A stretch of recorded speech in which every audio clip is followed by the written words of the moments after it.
presentación de un gran libro, chicas. Hola, somos Pía y Clara y este sábado 14 a las 18:30 vamos a estar en la Biblioteca Tolkien presentando Aves Migratorias.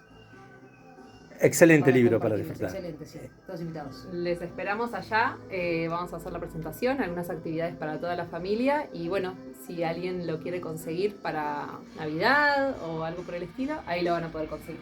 ¿Cómo podemos contactarnos con la editorial?